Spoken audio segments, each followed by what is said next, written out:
guys, my name's Adam, your friendly Sasquatch, and today we're going to be doing a quick video review of the Olight Baton 3 Pro Max. That's a little bit of a mouthful, but here we go. Let's go ahead and unbox this thing.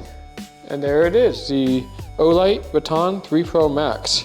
And comes in a plastic covering, so let's go ahead and just take it out real quick. Olight does a very good job with their packaging. Everything always feels super premium, kind of the Apple experience, if you will. So here's the light itself, and then underneath we have a little covering with some brief instructions. Instruction books for the light, which you don't need because you're watching this video. You know everything there is to know about this light. A nice kind of microfiber pouch for long-term storage. Of course, the magnetic charging cable, which the light just snaps onto, which is super convenient. We'll talk about that a little bit later in the video. And finally, the metal L bracket with an adhesive back that lets you mount this light to the wall. Let's go ahead and show you how that works. So just popping it out of the plastic wrapper, the magnetic portion of the light will just stick to the L bracket, and this adhesive back will just stick to a wall or something like this. And the light has no problem sticking, so just kind of an easy storage method for the light. Okay, now that you've seen what comes in the box with this light, let's go ahead and take a look at the size and weight.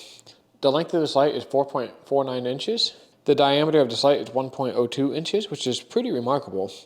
And the weight of this light is 5.22 ounces, which is a very nice weight for an EDC light. I have pocket knives that are heavier than this. They are rather big pocket knives, but again, this is a fully functional flashlight, not just a piece of metal. So overall, a very nice size and weight for an EDC light. As you can see, it's about the width of my palm in the handle area, and then you have the head that just protrudes out from it a little bit. Before we move on, I do want to get the Warrior 3S out here, just for comparison, because it uses the same battery size as the Baton 3 Pro Max. Both these have the 21700 cell battery with 500 milliamp hours. The biggest difference is the Warrior 3S has the tail cap, where the Baton does not. The Baton is only using the side button.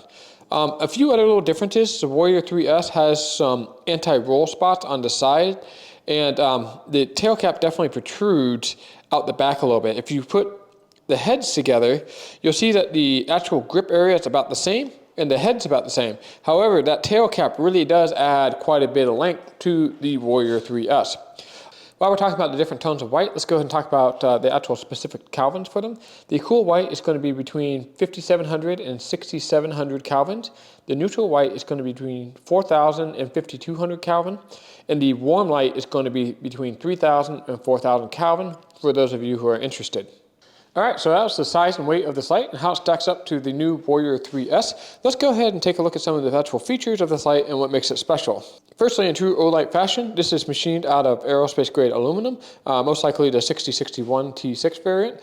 The anodizing in it is top notch. I've had the Warrior 2 for quite some time. This is the same anodizing that's used on there. And I'm not seeing a lot of chipping or scratching on that particular light unless I'm really rough with it, which I am sometimes. The pocket clip is upgraded from the previous version. It's significantly wider and a lot longer than the previous Baton. I don't currently have the Baton 2 with me, but it's definitely a wider and longer pocket clip. More in line with what you expect to find on the Warrior 3S, but you can see here for comparison.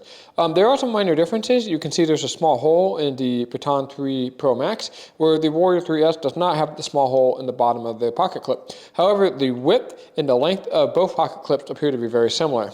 Now the light comes in a couple different colors. You have the all black version, which I have here, which has a very nice blue pocket clip. You have an OD green version, which is also a very nice looking light. And then you also have a special edition magnesium alloy light, which I was really interested in. It was sold out when I went to go buy it. However, I might pick it up later. And another cool thing about the magnesium version is it comes in the cool white, natural white, and warm light variant, where the black and OD green versions only come in the cool white variant, which is where you get the maximum output. But if you're interested in having a light that has some LED white color options, you might be interested in the magnesium version. Coming to the business end of this light, you can see that it has a pretty large LED in it, which you'd expect from a light that puts out 2,500 lumens. And the reflector is very well designed. It's not a consistent shape. It's designed to be a nice, even, floody light. And it does a very good job. We'll get this outside later so you can see the beam pattern and color of the light outside. There's also a proximity sensor tucked in there somewhere. You can't see it looking straight at it, but it's in there, and you can deactivate it if you don't need it. I'll make sure to show you how the proximity sensor works and how to turn it off if you desire in the user interface section of this video. A new feature for this light is when you shake or move the light around, the motion sensor inside will turn on the light behind the button. If it blinks green, you know that the light is between 60 and 100%. If it blinks yellow, you know the light is between 10 and 60%. If it blinks red, you know it's between 5 and 10%. And if it flashes red, you know that the battery is under 5% battery status and needs to be charged. The light is IPX8 rated, which means it's submersible to over 1 meter, and it's drop tested to 1.5 meters. Personally, I've dropped some other Olights, not the specific one, that's why it looks clean still. Personally, I've dropped some of my other Olights far more than 1.5 meters, and other than some scratches, they still work just fine. Finally, I'd like to talk about the magnetic charging port on the back. All you have to do is take the magnetic charger, slap it on, and it will charge the light in 3.5 to 4 hours. Now the magnet on the back is more than just a convenient charging spot. It can also be used to attach to other metal objects. So as you can see, I have this light attached to my knife, and it works great just hanging upside down or even completely horizontal. This is great if you're working on a car or in a construction site and there's no light and you just need to stick this somewhere convenient to free up your hands to do some work. Now some people don't like the fact that there's a magnet back here because if you're a welder or a metal worker, you're going to get all these metal shavings kind of stuck to the back of the light. And you'd be correct. However, one of the benefits of the Baton over something like the Warrior 3S is there's no button back here. There's no cracks. There's nothing for the metal shavings to really get into. So all you have to do is wipe it off with a rag or something like that, and you're good to go. Where the Warrior 3S is going to be more susceptible to metal shavings and stuff getting in and around the button, either shorting it out or inhibiting it from functioning correctly. Okay, so that wraps up the features of this particular light. Let's go ahead and look at the user interface and the brightnesses that come with this light. So the use of light, there's no back button like I said earlier. It's all going to be from the side button here. Now the side button does have memory, so when you press it, it will go back to the last used mode. So in this case, when I press it, it's going to be the 1 lumens moonlight mode, which isn't very bright. You can barely see it here. But in the darkness, trying to read a map or something like that, it's going to work pretty well. And it will last for 60 days, which is pretty remarkable. Now pressing, holding the side button, we will go to the low mode, which is 15 lumens, and will last for 180 hours, which is really remarkable in itself. So 15 lumens is pretty usable for inside, looking around drawers, maybe to look for something in your kitchen or in a tent, something like that. 15 lumens is going to be just about right. Now pressing and holding again, we go into the medium mode, which is 120 lumens, and this will last for 23 hours, which is almost a full day. Pressing and holding one more time. This is the high mode. Now this high mode is 800 lumens and will last for 243 minutes, which is just over 4 hours, which is really truly remarkable. Excellent runtime, and 800 lumens will really do everything you need it to. It will reach out and touch somebody. You can look out of your vehicle into the woods, and you're going to be able to see quite a bit. And we'll take this outside a little bit later so you can see. But 800 lumens is the mode I would recommend running this at most frequently, especially since you can run it continuously for almost up to 4 hours. Now if you press and hold at the high mode, it's going to go back into ultra low mode, then low mode, and just kind of keep cycling through. To get to the turbo mode or the full 2,500 lumen, you're going to need to double press the side button, and that's going to put you into the turbo mode. And this is the full 2,500 lumens, and it's only going to run for about a minute before it steps down into the lower modes. Now to get this light into strobe mode, all you have to do is triple press the side button, so 1, 2, 3. Now you're in strobe mode, and this is great to disorient an attacker or try to get someone's attention if you're lost or need help. So the strobe mode is a great setting, and I like that it's not in this complicated button press sequence. You just kind of panic, triple press the side button, and the strobe mode comes right on. Okay, so let's go ahead and talk about the alternative modes for this light. Normally, if the light is on, you can cycle between the low, medium, and high mode by pressing and holding the buttons, so low, medium, high, low, medium, high. And you cannot get into the moonlight or turbo mode. To get into moonlight mode, you have to press and hold the side button, and you're into 1 lumens moonlight mode. Now if you turn the light off in moonlight mode, and then turn it back on, it will come back on in moonlight mode. But as soon as you press and hold to get out of moonlight mode, it will only cycle between the low, medium, and high settings. As I said earlier, to get into the turbo mode, you double press the side button. And to get into strobe mode, you triple press the side button. And turn it off, you single press the side button, and you're back into the normal modes. This light also has 2 timers built in, which is kind of a nice function in case the light gets turned on in your bag or inadvertently. You won't drain your entire battery. So when the light is on, if you press and hold the side button, you'll see it blinks once. That means the light is in a 3-minute timer mode. This light will now turn off after being on for 3 minutes. That way, if you leave your light on in a drawer or something like that, it won't drain the battery. There's also a 9-minute timer mode on this light. To go into the 9-minute timer mode, once you're in the 3-minute timer mode, quickly press and hold the side button, and you'll see the light blinks twice, and that tells you this light is now on the 9-minute timer. Once the 9-minute timer has run out, the light will turn itself off. To get back into the 3-minute mode, just press and hold quickly.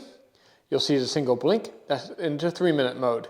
All right, we have 2 more quick things to talk about on this light before we take it outside for the outside demonstration portion of this video. First is the lockout modes. To lock this light out, you hold down the side button. You'll see the moonlight mode come on and then turn off. And that now tells us the light is safe for transport. So I can click the side button and nothing happens. Now to turn the lockout mode off, so you can use the light, you press and hold on the side button, and you'll see that the moonlight mode stays on, and that means that this light is ready for use. It turns off, turns back on, no problem. Now there is a second lockout mode for this particular light, and that's to lock out the light and turn off the proximity sensor. In order to do this, you attach the magnetic charging cable to the back while the light is plugged into a power source, and then you press and hold the side button, and you'll see the light blink instead of once, twice. And this will both lock the light out and turn off the proximity sensor. Now this cable was not plugged in, so you just saw it blink once, but as you can see, the light is still locked out. And if you had done that while the light was plugged into a wall or another power source, you would now see that the proximity sensor is no longer functional. I don't think that's really necessary. The proximity sensor on this particular light seems to work pretty well. Just real briefly, let's take a quick look at how that works. So for the proximity sensor demonstration, I'm going to put the light into turbo mode by double pressing the side button. And I'll put my hand here, and as you can see, it does power down to its safer brightness mode. And this is to keep the light from overheating when it's inside a bag or inside a drawer or something like that, which could present a possible fire hazard. If I remove the hand, you can see that the light quickly goes back to the turbo mode setting. Get the hand in front, light powers down to the high setting. I remove the hand and the light powers back up the turbo mode. Okay guys, that was the detailed overview of the features of this light, the UI of this light, and all of its alternative functions. So let's go ahead and take this light outside so you can see just how powerful this little EDC torch is and the color of this cool white LED. Hey there, we're out back, aka my testing area, and we are going to be doing a quick demonstration of the Baton 3 Pro Max. For the first setting, we have moonlight mode, which is 1 lumens and will last for 60 days. It's quite remarkable. As you can see, just looking out into the yard here, you can't really see much. The moonlight mode is very dim. However, if I put my hand in front of the camera, you can see my hand. Maybe not the entire hand of moonlight mode, but the fingers and stuff are clearly visible. Stepping the light up to low mode, we have 15 lumens. And as you can see, it's not much brighter in moonlight mode, though you can see the ground right in front of the camera a little bit, but reaching out to the back fence, it's not very visible. In the low mode here, which is 15 lumens, the light will run for 180 hours, which is quite bright. So for some applications, if you need a long run time and not that much light, the low mode at 15 lumens is going to be a great option. Stepping up, we have the medium mode, which is 120 lumens, and this will run for 23 hours. Now, as you can see, this is plenty bright for right in front of the camera, but that back fence is still not as bright. This is good for a parking lot, trying to find your keys if you drop them in the front of the front door, stuff like that. Very usable, and with the 23-hour runtime, you're going to get a lot of use out of the 120 lumens medium mode. Next up, we have the high mode, which is 800 lumens, and this is a very usable beam throw here. Lights up most of the backyard. You can definitely see the entire back fence there. And this high mode will run for 243 minutes, which is quite good. This is the mode I recommend leaving the light in most of the time. 800 lumens is very usable, and with over 4 hours of runtime, you won't have to recharge the light very frequently. Now, double pressing the side button, we have turbo mode, and as you can see, this is a very floody beam in a very cool white. It really lights up the entire backyard because it is a floody beam. It's not much of a hot spot in the middle. It just kind of is just a general area light, which works quite well. You can see all the ground in front of us, the entire fence, and then the building back behind my fence here. So the turbo mode only runs for about 1 minute before stepping down to the 800 lumens high mode, but is a very floody, bright turbo mode. I really like it. Finally, we have the strobe mode by triple clicking the side button, and it's a very bright 2,500 lumens and is very disorienting. The strobe mode would be great for self-defense, or if you needed to attract the attention of people trying to find you, such as rescue workers. That concludes the outdoor testing of the Baton 3 Pro Max. Let's head back inside. Alright guys, that was my quick and dirty overview of the Olight Baton 3 Pro Max. If you enjoyed this video, make sure to hit that like button below. It helped the channel out a lot. And don't forget to hit the subscribe and bell icon so you're the first to be notified of new videos just like this one. And cheers!